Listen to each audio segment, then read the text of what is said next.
नमस्कार दोस्तों, मैं मुकेश कुमार फिर से हाजिर हूँ आपके साथ फिर एक नई कहानी के साथ। दोस्तों, आज की कहानी वट सावित्री व्रत से जुड़ी हुई है। आज मैं आपको वट सावित्री व्रत करने की विधि, पूजन विधि, उसका महत्व, पूजन सामग्री और इसकी कथा के बारे में बताऊंगा। वट सावित्री व्रत का हिंदू धर्म में काफी महत्व माना जाता है। इस दिन सुहागन महिलाएं अपने सुहाग की रक्षा के लिए वट वृक्ष और यमदेव की पूजा करती हैं। शाम के समय वट की पूजा करने पर ही व्रत को पूरा माना जाता है। इस दिन सावित्री व्रत और सत्यवान की कथा सुनने का विधान है। शास्त्रों के अनुसार इस कथा को सुनने से मनवांछित फल की प्राप्ति होती है। कथा के अनुसार सावित्री यमराज से अपने पति सत्यवान के प्राण को वापस ले आई थी। इस व्रत में कुछ महिलाएं फलाहार का सेवन करती हैं, तो वहीं कुछ निर्जला उपवास भी रखती हैं। हिंदू धर्म में वट सावित्री व्रत में वट और सावित्री दोनों का बहुत ही महत्व माना जाता है। पीपल की तरह ही वट या बरगद के पेड़ का बहुत विशेष महत्व है। शास्त्रों के अनुसार वट में ब्रह्मा, विष्णु व महेश तीनों का वास होता है। बरगद के पेड़ के नीचे बैठकर पूजन व्रत कथा सुनने से मनोवांछित फल की प्राप्ति होती है। वट वृक्ष अपनी लंबी आयु के लिए जाना जाता है, इसलिए यह वृक्ष अक्षय वट के नाम से मशहूर है।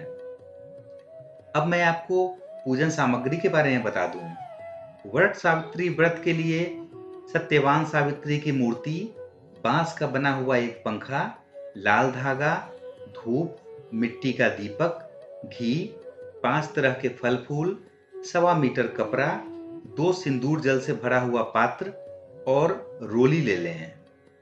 इसकी पूजन विधि। इन दिनों सुहागनों को सुबह स्नान करके 16 श्रृंगार करके तैयार हो जाना चाहिए। वट सावित्री में बरगद के पेड़ का बहुत महत्व माना जाता है।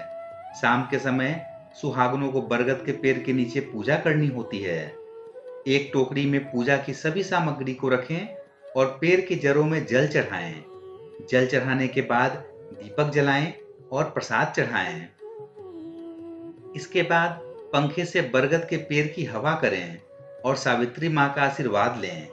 वट वृक्ष के चारों ओर कच्चे धागे या मौली को 7 बार बांधते हुए पति की लंबी उम्र और स्वास्थ्य की कामना करें। इसके बाद मां सावित्री सत्यवान की कथा सुनें। घर जाकर उसी पंखे से अपने पति को हवा करें और आशीर्वाद लें। फिर प्रसाद में चढ़े फल आदि को ग्रहण करने के बाद शाम में मीठा भोजन अवश्य करें। अब मैं आपको वट सावित्री व्रत की कथा सुनाता हूँ। बहुत पहले की बात है। अश्वपति नाम का एक सच्चा ईमानदार राजा था। उसकी सावित्री नाम की बेटी थी।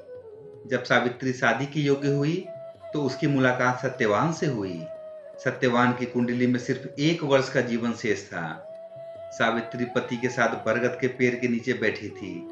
सावित्री की गोद में सिर रखकर सत्यवान लेटे हुए थे। तभी उनके प्राण लेने के लिए यमलोक से यमराज के दूत आए, पर सावित्री ने अपने पति के प्राण नहीं ले जाने दिए। तब यमराज को खुद सत्यवान के प्राण लेने के लिए आना पड़ा। सावित्री के मना करने पर यमराज उसे वरदान मांगने को कहते हैं। सावित्री वरदान में अपने सास ससुर की सुख शांति मांगती है। यमराज उसे दे देते हैं, पर सावित्री यमराज का पीछा नहीं छोड़ती है। यमराज उसे फिर से वरदान मांगने को कहते हैं। सावित्री अपने माता पिता की सुख समृद्धि और छीना हुआ राज्य मांगती है। यमराज तथास्तु बोलकर आगे बढ़ते हैं, पर सावित्री फिर भी उनका पीछा नहीं छोड़ती है। यमराज उसे आखिर में एक आखिरी वरदान मांगने को कहते हैं। सावित्री वरदान में एक पुत्र मांगती है। यमराज तथास्तु कहकर आगे बढ़ने लगते हैं, तो सावित्री कहती है कि पति के बिना मैं कैसे पुत्र की प्राप्ति कर सकती हूँ। इस पर यमराज उसकी लगन और बुद्धिमत्ता देखकर प्रसन्न हो जाते हैं और उसके पति के प्राण वापस कर देते हैं। यमराज ने सावित्री को अखंड सौभाग्य का आशीर्वाद दिया और सत्यवान को वहां छोड़कर वहां से अंतर्ध्यान हो गए। उस समय सावित्री अपने पति को लेकर वृक्ष के नीचे ही बैठी थी। इसलिए इस दिन महिलाएं अपने परिवार और जीवन साथी की दीर्घायु की कामना करते हुए वट वृक्ष को भोग अर्पण करती हैं और उस पर धागा लपेटकर पूजा करती हैं। तो दोस्तों, ये थी वट सावित्री व्रत की कथा और पूजन विधि। उम्मीद करते हैं कि आपको अच्छा लगा होगा।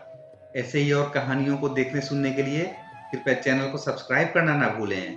मिलते हैं दोस्तों फिर किसी अगली कहानी में। तब तक के लिए जय हिंद, जय भारत। व्यस्त रहें, स्वस्थ रहें, मस्त रहें।